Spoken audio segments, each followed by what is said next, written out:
থেকে সবাইকে জানাচ্ছি শুভেচ্ছা ও অভিনন্দন। আশা করি আপনারা সবাই ভালো আছেন। আমিও আলহামদুলিল্লাহ সবার দোয়ায় অনেক ভালো আছি।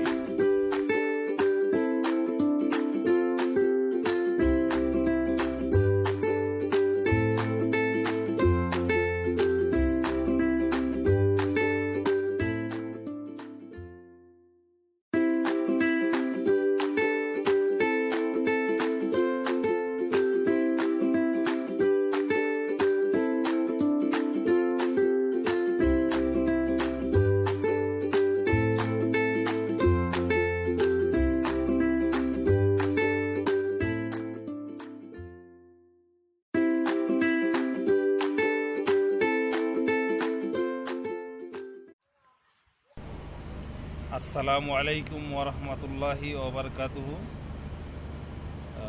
প্রিয় প্রবাসী ভাইয়েরা, আপনাদেরকে জানাচ্ছি হাজার হাজার সালাম ও ভালোবাসা। আশা করি আপনারা সবাই ভালো আছেন। আমিও আল্লাহর রহমতে খুবই ভালো আছি। প্রিয় প্রবাসী ভাইজানেরা, আপনাদেরকে আমি আবার একটি ভিডিও উপহার দিতে চাই। এই ভিডিওটা শুনে হয়তো আপনারা চিন্তা ভাবনা করবেন যে হয়তো আমি অনেক কিছু বেশি বলে ফেলছি, কিন্তু আসলে বেশি না। দেখেন ভাইয়েরা, আমি যে এই জমিতে শাক সবজি, অনেক রকমের শাক সবজি আমি আবাদ করছি, যেরকম পালং শাক, মূলার শাক, ডাঁটার শাক, নানান ধরনের লাউ। এই যে আপনারা এখন এগুলা দেখতে পারতেছেন, এগুলা আপনার পালং শাক, খুবই ছোট ছোট। কিন্তু এগুলা করার উদ্দেশ্য হচ্ছে, এগুলা যে করছি এইমাত্র কারণে যে আমি যদি জিনিসগুলা না খায়া ফুরাইতে পারি, বিক্রি করব। বিক্রি করে যদি ভালো দাম না পাই, আমি যে গরু ছাগল পালন করতেছি এগুলাকে খাওয়াবো, পাশাপাশি আমরাও খাবো। যদি আশেপাশের দুই একজন মানুষ, আশেপাশের বাড়ির আশেপাশের লোকজন এরা কেউ নিতে চায়, তাদেরকেও কিছু সহযোগিতা করলাম, একটু ফ্রিতে দিলাম, নিল। অথবা একবারের কাছে দুইবার নিলে অনেকেও আসে আমার মার কাছে, আমার স্ত্রীর কাছে, আইসেই বলে 10 টাকার শাক দেন, 10 টাকার শাক দেন, তখন নিয়ে যায়। তো আসলে এই বিষয়গুলো কিন্তু ভাইজান লজ্জার বিষয় না। সবাই হয়তো লজ্জা পেতে পারেন, কিন্তু লজ্জার বিষয় না। এটা আপনার জমিতে আপনি করতেছেন ব্যবসার খাতিরে। আর এইখানে মনে করেন আমি এইটা লাগাইছি, যখন বেশি ভালো হয় তখন আমাদের বাজারের যে রকম পাইকারি দোকানদাররা আছে, শাকসবজির দোকানদাররা আছে, ওরা এসে নিয়ে যায়।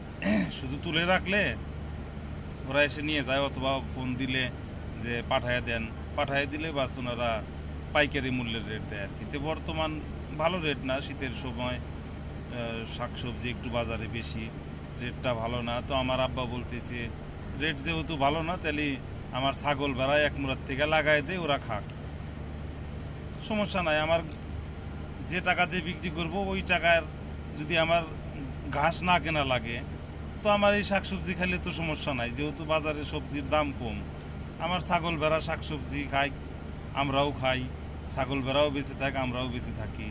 আসলে এই জিনিসটাতে করাতে আমার কোনো লস নাই। আমি যে হয়তো অনেকেই ভাববে যে তাহলে এত টাকার শাকসবজি করে লস হয়েছে, না, শাকসবজির তো আর অতটা দাম না। আমার জমিনটা পড়ে রয়েছে, হয়তো আবাদ বসত করলে ধান আসতো, সরিষা আসতো, ওগুলা বাদ দিয়ে আমি এগুলা করছি। যে ধান সবজি আসতো, ওই টাকার শাকসবজি যদি আমার ছাগল ভেড়া গরুতে খায়, আমার সেম, আমার লস নাই, আরও আমার লাভ হচ্ছে। আর আমি পাশে যে গাছগুলো লাগাইতেছি, এই সময় এই শাকসবজি যদি ছাগল ভেড়া এখন খায়, তাহলে এই গাছগুলো আমার বড় হইতে যে টাইমটা লাগবে, এর ভিতরে শাকসবজি খায় রেডি করে ফেলাইবে। তাতে আর আমার গরু ছাগলের সবুজ ঘাসের কোনো অভাব হলো না, তাতে কোনো লস নাই। তো আপনারা যারা খামার করবেন প্রবাসী ভাইয়েরা, আমি মনে করি ভালো একটা বড় দিকে একটা জমির ব্যবস্থা করবেন। জমিতে যেন আপনি শাক সবজি আবাদ করবেন, নিজেরাও খেতে পারেন, পারলে বিক্রি করবেন, তাও ভালো। যদি গরু ছাগলে খাওয়ান, তাও সমস্যা নাই। ঘাসের আবাদ করবেন, তাও সমস্যা নাই। পাশাপাশি সব দিকেই লাভবান। যাই হোক, আর কথা আমি বেশি বাড়াবো না। আশা করি সবাই বুঝতে পারছেন আমার কথাটা। আলহামদুলিল্লাহ, সবাই ভালো থাকবেন, আমিও অনেক ভালো আছি। আপনাদের কাছে সবাই একটি আবেদন যাই করবেন নিজে চিন্তা ভাবনা করে করবেন। আমার দেখেন এই লাস্ট মুহূর্তে এই দেশি ভেড়ার পেটের থেকে যে গারলের বাচ্চাটা হয়েছে, ও এখন বাচ্চাটা ঘাস ধরছে। ও এই শাক সবজি খুবই খায়, খুবই ভালো পছন্দ করে এবং দুই একটা ঘাসও মুখে নিয়ে খায় এখন।